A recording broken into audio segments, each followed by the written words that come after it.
सब लोग तीर्थ यात्रा करने जाते हैं, भागवत भी सुनते हैं, कथा भी सुनते हैं। 2 दिन से हमें बताया जा रहा है कि जेवरा खीरा गांव के लोग तो बड़े कथा के सुनने के प्रेमी लोग हैं। अरे ये पुरंजनपुरी कहीं देश में नहीं है, ये पुरंजनपुरी है, ये अपना स्वयं का शरीर है। नवद्वारे का पिंजरा जामे पंछी पौन, और रहने में अचरज नहीं तो गए अचंभा कौन। जब यहाँ रहने में कोई आश्चर्य की बात नहीं है तो फिर मर जाने में रोने की जरूरत ही क्या है। ये 9 दरवाजे का पिंजरा बना हुआ है। इस सुंदर पिंजरे में एक, जिसको अपन लोग आत्मा कहते हैं, वो वायु रूपी पक्षी रह रहा है। शरीर रूपी इसका जो निर्माता है वह पुरंजन है। इसमें जो इसका उपभोग करने की इच्छा करने वाला है, इसमें मुंह, नासिका, आंख, कान, गुदा और मूत्रेंद्रिय नाम के 9 दरवाजे बने हुए हैं। अब इसमें जीव की जो बुद्धि है वह, इसका नाम पुरंजनी है। इस नगर की रक्षा करने वाला प्राण, अपान, व्यान, मुदान, समान नाम का एक सर्प है, और 10 इंद्रियां उसके मित्र हैं, भीतर तथा बाहरी इंद्रियों के। और यहाँ पर जो एक मन है वो एक महाबली योद्धा है। 365 दिन और 365 रात्रियां हैं। ये यहाँ की पवित्र व्यवस्था है। अब यहाँ यह मनुष्य अपने समय को बीत जाने के बाद, और जब वक्त निकल जाता है, तब फिर चिंता करता है कि अब हमको कुछ अच्छा करने की आवश्यकता थी। जब समय निकल गया फिर पछताने से क्या हुआ। अरे जब तक समय है तब तक सोच लो। और जो माया है, उस माया के पर्दे के बीच में आपका ईश्वर आपसे खोया हुआ है, वो कहीं दूर नहीं गया है, वो यही है, लेकिन आप उसको देख नहीं पा रहे हो।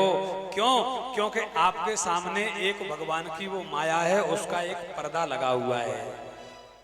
और जब तक पर्दा हटेगा नहीं तब तक प्रियतम का दर्शन होगा नहीं। आपने सुना है ना, प्रियतम घूंघट के पट खोल रही तो पिय मिलेंगे। परमात्मा प्रभु को प्राप्त करना चाहते हो तो उस माया के पर्दे को हटा दो, क्योंकि वो माया का पर्दा प्रभावहीन नहीं है, प्रभावशील है। आपने सुना होगा, पारस पत्थर को कोई रख करके रखता है डिब्बी में, कपड़ा लगा होता है बीच में छोटा सा, तो वो पारस पत्थर किसी भी लोहे से छुमाओ तो सोना बन जाता है, लेकिन वो जिसमें डिब्बी में रखा है वो लोहे की रहती है। क्यों? क्योंकि उसके बीच में एक कपड़ा लगा है। इसी प्रकार से थोड़ा सा ये आवरण है, इस आवरण को यदि आप भक्तियुक्त चित्त से विच्छिन्न कर दोगे तो तुमको निश्चित रूप से भगवत तत्व की प्राप्ति हो जाएगी। इस प्रकार से पावन पवित्र पुरंजनपुरी की व्याख्या करते हुए कहा कि ये जीवन के 4 दिन हैं। इन 4 दिनों में जितना कर सको उतना भगवान का चिंतन कर लो, भगवान का भजन कर लो, भगवान का सुमिरन कर लो। अन्यथा समय निकल गया तो फिर द्वारा या भक्त आपको प्राप्त होने वाला नहीं है। एक किसान के यहाँ पर रेंट चल रहा था। रेंट जानते हैं आप लोग? पानी निकालने की व्यवस्था थी पहले रेंट, अब तो मोटरें चल गई हैं। किसान लोग जब खेती करते थे तो रेंट से पानी निकलता था। हमने तो देखा नहीं है क्योंकि हमसे पहले की पीढ़ी ने देखा है। तो वो रेंट जब चलता था तो उसमें से च्यू च्यू च्यू च्यू की आवाज आती थी। अब एक घोड़ी वाला किसान अपनी घोड़ी को लेकर के सामने खड़ा है। वो पूछ रहा है रेंट वाला, बोले भैया घोड़ी को क्यों लेकर के खड़े हो आप? वो पानी पिलाना है। बोले हाँ पानी पिलाना है। तो फिर खड़े क्यों है? पानी पिला लो। बोले ये घोड़ी ऐसे पानी नहीं पिएगी। तो बोले इसके पानी पीने के लिए पहले ये च्यू च्यू की आवाज आ रही है, ये बंद करनी पड़ेगी। वो किसान बोला अरे मूर्ख, ये च्यू च्यू की आवाज बंद हो जाएगी तब तो फिर पानी बंद हो जाएगा, फिर घोड़ी पिएगी क्या? तो ये संसार की जो आवाज चल रही है, संसार की जो व्यवस्था चल रही है, आप सोचो कि ये बंद हो जाएगी तब मन रूपी घोड़ा है उसको भगवान की भक्ति रूपी पानी का पान कराएंगे। लेकिन जब संसार की चू चू बंद हो जाएगी तो संग में पानी भी बंद हो जाएगा। और पानी बंद हो गया तो फिर क्या पिलाओगे आप? आज जब तक संसार की चू चू चल रही है उसके मध्य में ही यदि अपने इस मन रूपी घोड़े को भक्ति रूपी पानी पिला लोगे तो इसकी प्यास बुझ जाएगी। इस प्रकार से और बड़े प्रेम के साथ में पवित्र पुरंजनपुरी के चरित्र का वर्णन किया। सुखदेव स्वामी वर्णन करते हैं, राजन एक महान भगवान के भक्त हुए हैं जिनका नाम हुआ है महाराज प्रियव्रत।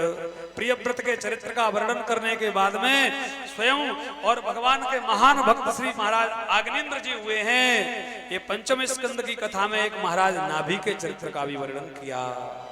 अरह से मुहूर्तर अर्हणा मस्मान नवधावाना नमो नमः इति एतात्वास प्रकृतो को रहते पुमान प्रकृति गुण मापायसे।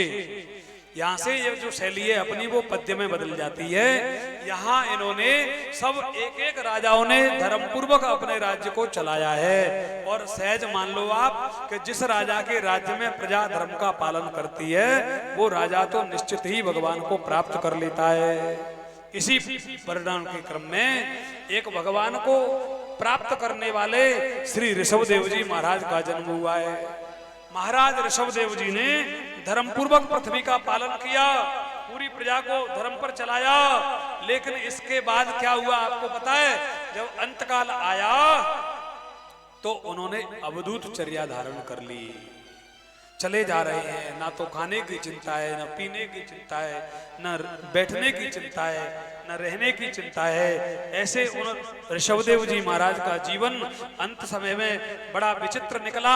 धीरे धीरे धीरे धीरे धीरे धीरे और पूरी प्रजा को, पूरे संसार को, संसार के ईश्वरीय स्वरूप का वर्णन करते हुए और उन्होंने सबको बस यही समझाया कि केवल परमात्मा प्रभु सत्य है, ये संसार झूठा है, जगत मिथ्या है और ईश्वर सत्य है। इस बात को मानते हुए यदि आप अपने जीवन को बिताओगे तो तुमको भगवत तत्व की प्राप्ति हो जाएगी।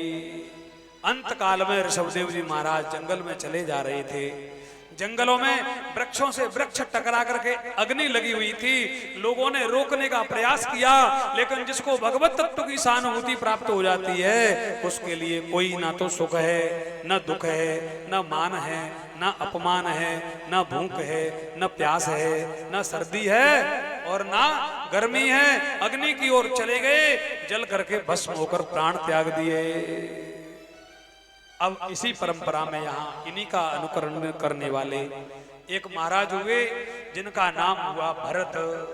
भरत जी महाराज ने विश्वरूप